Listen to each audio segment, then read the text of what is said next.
परमात्मा श्री राधा कृष्ण के चरणारविंदों में शतकोटि नमन। मित्रों को, जिज्ञासुओं को, धर्म प्रेमियों को, ज्योतिष विज्ञान प्रेमियों को हर हर महादेव, बम बम भोले, नमः शिवाय। मित्रों,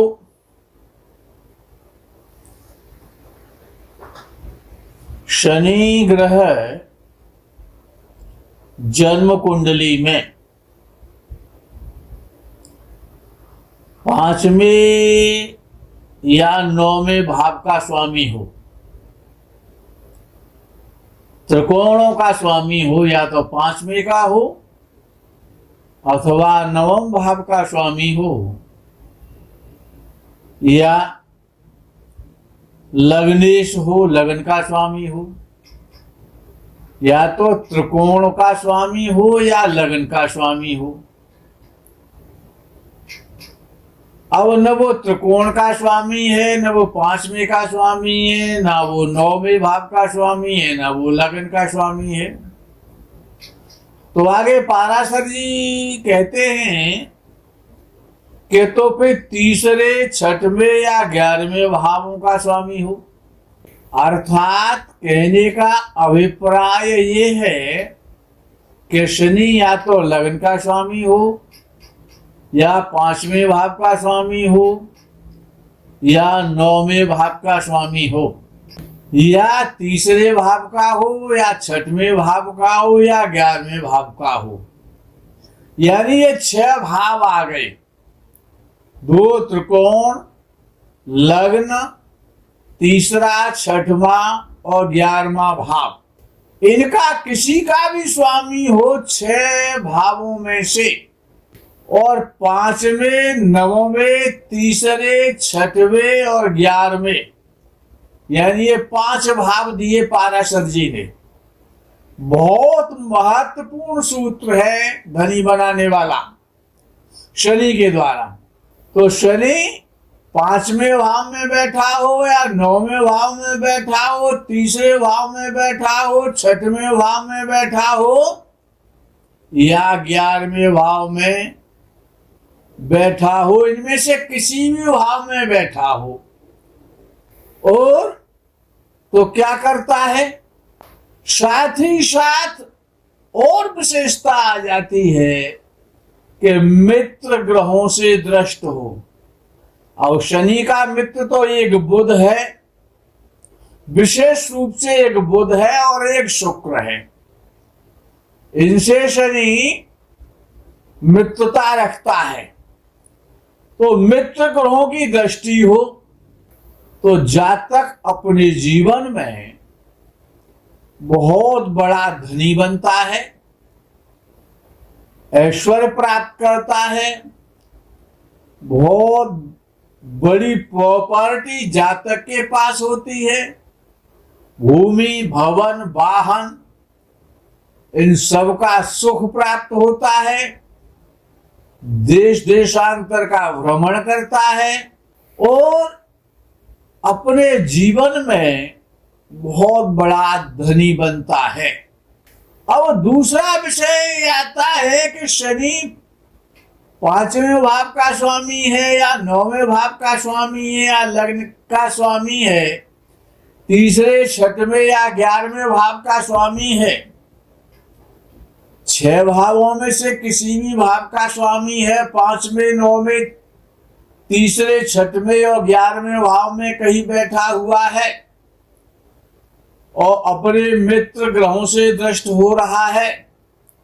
और मित्रों, याद रखना कि ऐसे जातक पर जब शनि की महादशा आती है, या अंतर्दशा आती है, या शनि की ढैया 7.5 आती है, तो ऐसा जातक उस काल में, उस पीरियड में बहुत धन प्राप्त करता है। अर्थात ऐसे जातक का शनि कभी भी अशुभ नहीं होता। विशेष रूप से वृष और तुला लग्न वालों को भी शनि योग कारक होता है, और याद रखना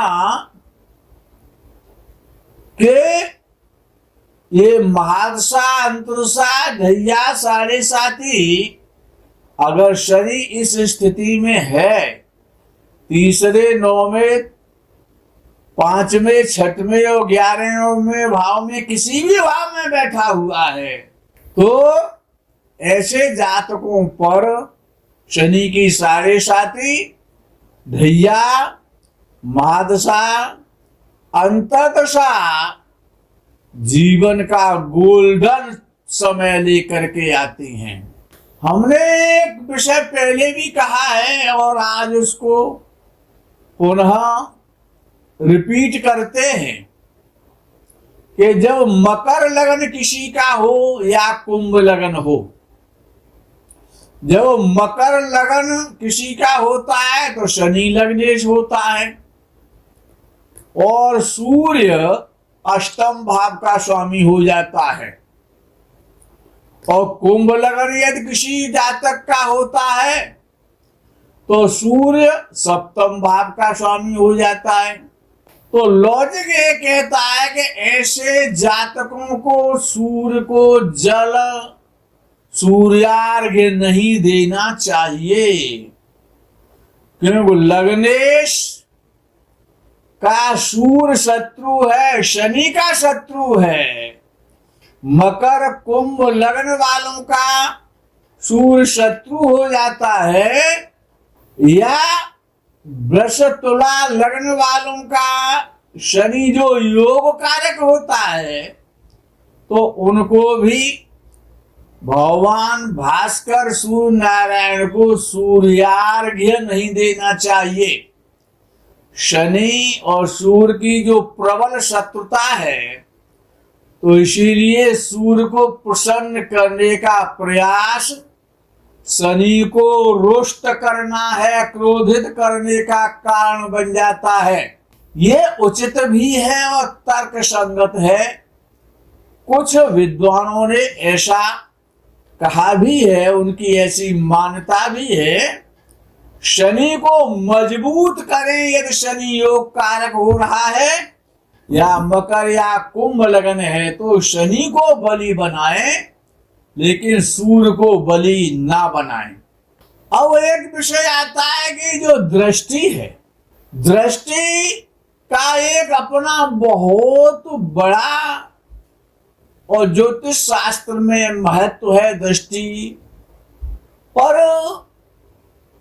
पाराशर ऋषि क्या कहते हैं? पाराशर ऋषि ने कहा है कि या तो कर्मेश पर या लग्नेश पर, याद रखें सूत्र को, या तो कर्म भाव के दशम भाव के स्वामी पर, या फिर विशेष रूप से जो जोर दिया गया है ऋषि के द्वारा वो लग्नेश पर जोर दिया गया है, लग्नेश लगन के स्वामी पर। यदि मंगल की दृष्टि पड़ रही है तो ऐसा जातक इंजीनियरिंग पास करता है और इंजीनियरिंग का काम करता है, अर्थात साइंटिस्ट होता है। अग्नि से संबंधित, बिजली से संबंधित ऐसा व्यक्ति प्रायः कार्य करता है, या जो यांत्रिकी विद्या है वो उस विभाग में जाता है। बुध की दृष्टि यदि लग्नेश पर पड़ रही है तो जातक बैंक की नौकरी करता है, अकाउंटेंसी करता है या कैशियर इत्यादि बनता है, या फिर व्यापार या खेल के क्षेत्र में और नौकरी प्राप्त करता है। यदि गुरु की दृष्टि यदि लग्नेश पर जा रही है, लग्न के स्वामी पर या दशमेश पर, तो गुरु अध्ययन कराता है, व्याख्यान प्रवचन करता, या फिर सुनार का जो काम होता है वो करवाता है, मंदिर और धर्म स्थान से संबंधित और कार्यों की ओर ले जाता है।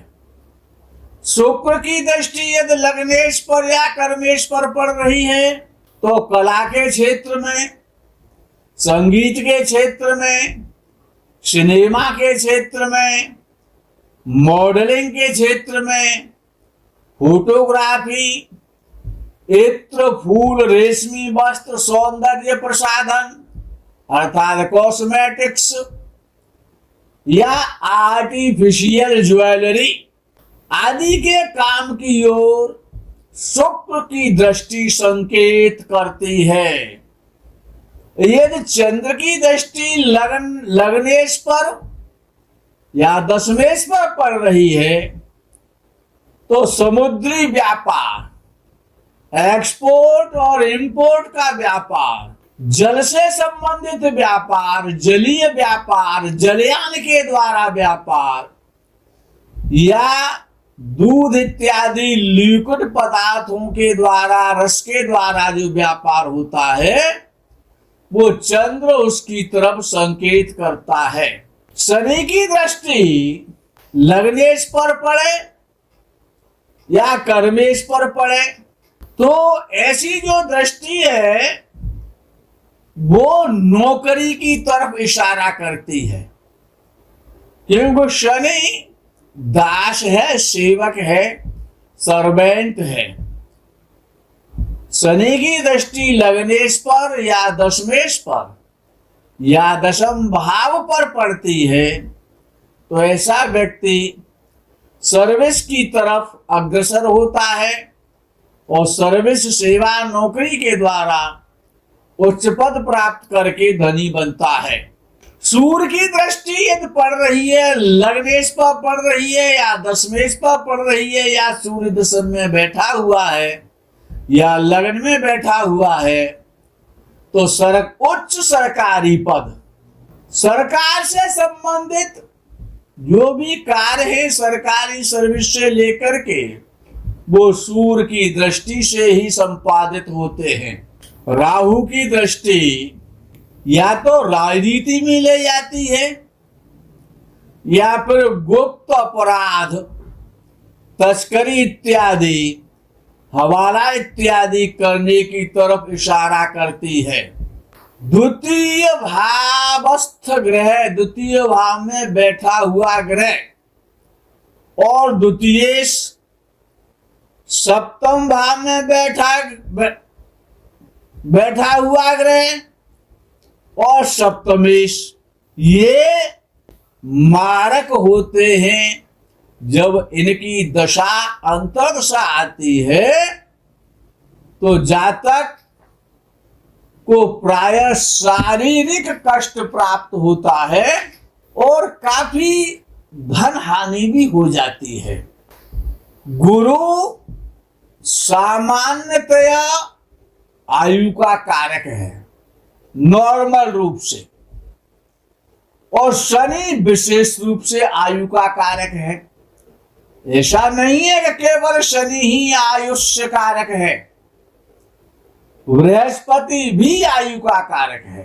केतु की दृष्टि जहां पर भी पड़ती है और विशेष रूप से अष्टम भाव पर या बृहस्पति पर या शनि पर, याद रखें केतु की दृष्टि बृहस्पति पर पड़े या शनि पर पड़े या अष्टम भाव के स्वामी पर जब पड़ती है तो एक्सीडेंट का योग बन जाता है और व्यक्ति को काफी शारीरिक कष्ट प्राप्त होता है। यदि शनि मार्केश हो, द्वितीय या सप्तम भाव का स्वामी हो या इन भावों में बैठा हो तो जातक की उम्र तो बढ़ जाती है लेकिन प्रायः रोगी रहता है, काफी समय तक पीड़ा प्राप्त करता है, शरीर कष्ट भोगता है। मित्रों, पंचम भाव को लग्न मान के यदि किसी के पूर्व जन्म का वृतांत, पूर्व जन्म के विषय में यदि कुछ जानना है तो पंचम भाव को लग्न मान करके और पूर्व जन्म के विषय में फलादेश ज्योतिषी को करना चाहिए।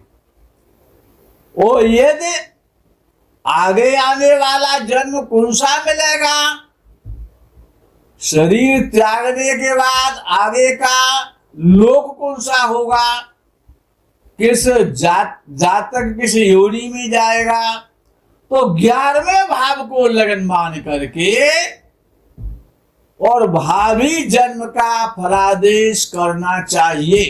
पूर्व जन्म से पिछले जन्मों में जाना हो, पूर्व जन्म से तो पिछले जन्मों में यदि जानना चाहता है कि उससे पीछे हम क्या थे, उससे पीछे क्या थे, तो क्रमशः तीसरा भाव और पहला भाव यानी लग्न भाव, इनको लग्न मान करके और फलादेश करना चाहिए। संतान का जहां पर विषय आ जाता है तो हमेशा ये कहा जाता है कि पंचम भाव संतान का भाव है पुरुष की कुंडली में, लेकिन ऐसा नहीं है।